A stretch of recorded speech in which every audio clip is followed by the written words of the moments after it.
Summer's coming up. We're only a month away from the start of summer, and nothing on earth was more exciting to baby Fofi back in the day. I hated school more than anything, so the start of summer break was always the highlight of my year. Did I go outside to play?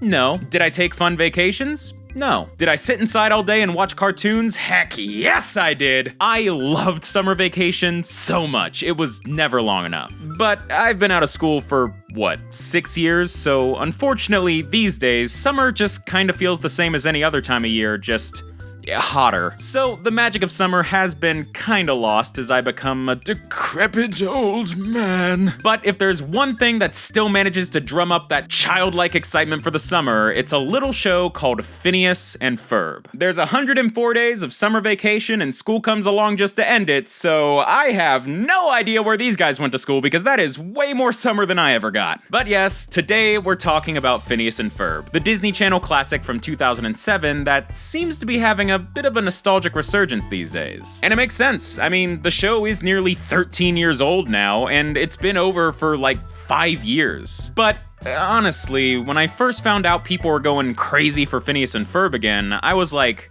really? Why?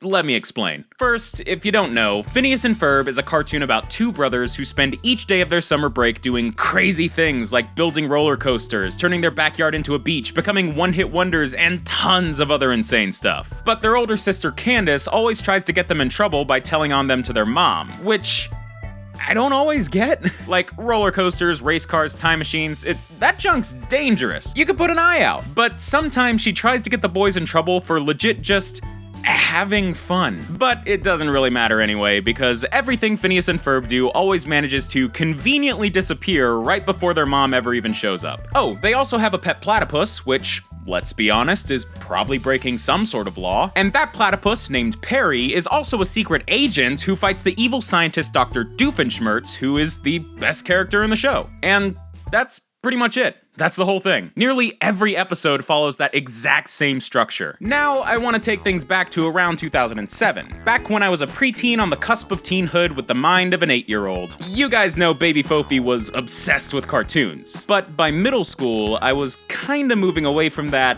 a little. I still watched plenty of cartoons, but it was becoming more of a passive thing as I started getting more into music and guitar, and that took up most of my free time. And I remember one summer where I spent every single day just sitting on the floor playing guitar with the TV on just for background noise. And when it came to baby Fofi's channels my parents allowed me to watch tier list, Disney Channel was kinda C tier. I mean, the Disney Channel of my childhood was Hannah Montana, Wizards of Waverly Place, The Buzz on Maggie, Brandy and Mr. Whiskers.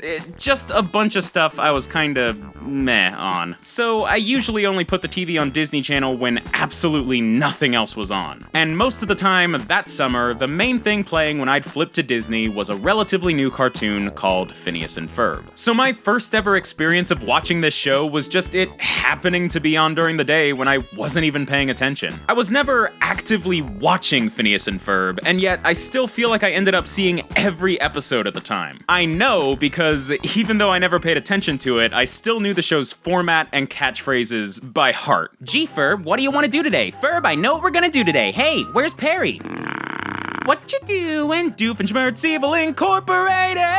A platypus? Patty the platypus? You guys are so busted. Mom! Curse you, Patty the platypus! Oh, there you are, Perry. Boom! There you go. That's every episode of this dang show. I remember thinking it was so weird that Phineas and Ferb had the exact same structure for every episode, because I was used to shows like Billy and Mandy, Invader Zim, and Chowder, where you had literally no clue what each episode was gonna be. And one of the most unique things about that format was how every single episode had at least one original song. Now, these days, I look at that and think, how the heck did they do that? There's over 200 episodes of this show, by the way, and some episodes have multiple songs. That's stupid. Big stupid! It's impressive, don't get me wrong, but if someone came up to you and said, hey, I want you to make an original cartoon with the exact same format for 222 episodes, and you need to have an original musical number in every single one, you would look that person dead in the face and say, you are stupid, that's stupid! And the songs were great. I mean, take another show that had musical numbers in nearly every episode. Class of 3000. Love Andre 3000, love Outkast, loved this show, but it got a little lazy with the songs quite a few times. Meanwhile, Phineas and Ferb was putting out absolute bangers every single time. But back then, Baby Fofi saw this amazing feat of creativity and was just like, huh, that's weird. Anyway, yeah, for some reason back then I wasn't really impressed. I just thought it was weird. Turns out I was the one who was big stupid. Needless to say, Phineas and Ferb just wasn't gelling with Baby Fofi. But fast forward to 2018, and adult Fofi is watching Phineas and Ferb almost every day, doing a ton of research on it for a video, and for some reason getting choked up listening to Summer Belongs to You because it's just the happiest song ever, and for some reason that kind of stuff makes me cry. What changed here? Well, for me, the moment where everything Phineas and Ferb clicked was the episode Dude, We're Getting the Band Back Together. This episode is all about the boys getting their parents' favorite 80s hair metal band Love Handle back together for their anniversary. Now that already made me turn my head a little back in the day as a kid who was learning guitar and getting obsessed with music. But then the first song came up. Phineas and Ferb walk into a guitar shop.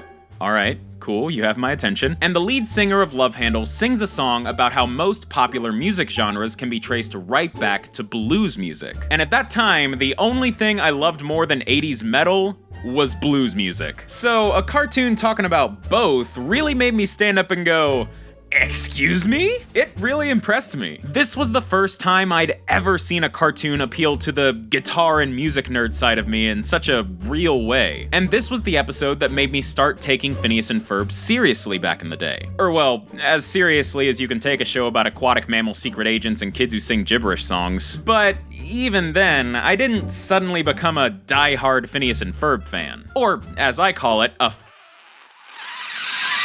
Nah, I kind of formed a sense of respect for the show. I still didn't seek it out, but anytime it was on, instead of thinking, alright, I was more like, oh, cool. And that was the extent of my experience with Phineas and Ferb for like the next decade or so. And a lot of things changed during that time. Watching cartoons went from all I cared about to kind of a passive activity to something I rarely did at all once I got into YouTube. But then, sometime between 2017 and 2018, I started getting back into cartoons thanks to shows like Steven Universe and Gravity Falls. And it was like an immediate 180, man. I went from never watching cartoons to suddenly going right back into Baby Fofi mode, wanting to watch as many cartoons as I possibly could all day long. And the best part was now I could, because it was my job. So I was binge watching all sorts of new shows, Star vs. the Forces of Evil, Gumball, DuckTales, all that. But I'm a sucker for some nostalgia, so I also decided to go back and revisit a few shows from my childhood. There were a few obvious choices like SpongeBob and Teen Titans, and a few less obvious choices like 16 and Total Drama. But then I started thinking about that one Disney Channel show from back in middle school. That Phineas and Ferb thing I never really cared about, but for whatever reason just stuck in my head for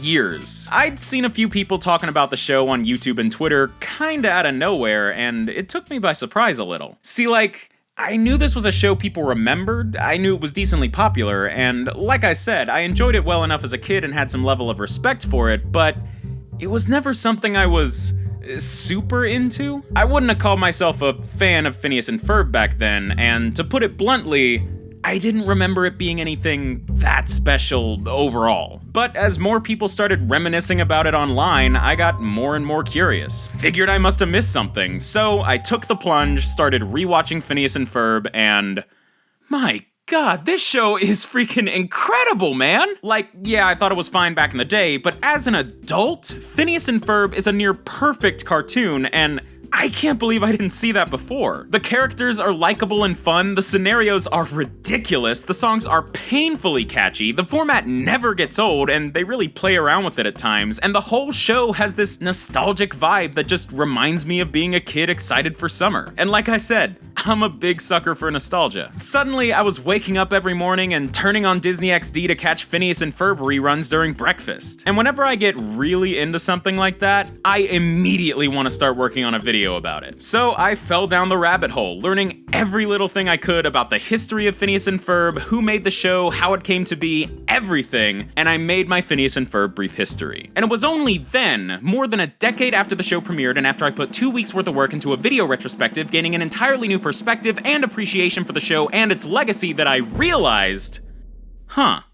I think I actually like this show a little bit. Okay, jokes aside, Phineas and Ferb is, without a doubt, one of the best things Disney Channel ever produced. The creators of the show clearly captured lightning in a bottle that has stuck with people for over a decade, as evidenced by all the videos about the show still being made on YouTube, the memes being used to confuse PewDiePie, and all the TikToks I've seen referencing the show and even ranking the songs. Which, on that note, I'ma just say it. Busted's overrated. It's fun, it's catchy, but Ain't Got Rhythm is clearly better. And hey, the show's actually getting a comeback pretty soon with a Disney Plus original movie, which I suggest we call D-Palms from now on. So I guess the world's longest summer's just gonna keep on going.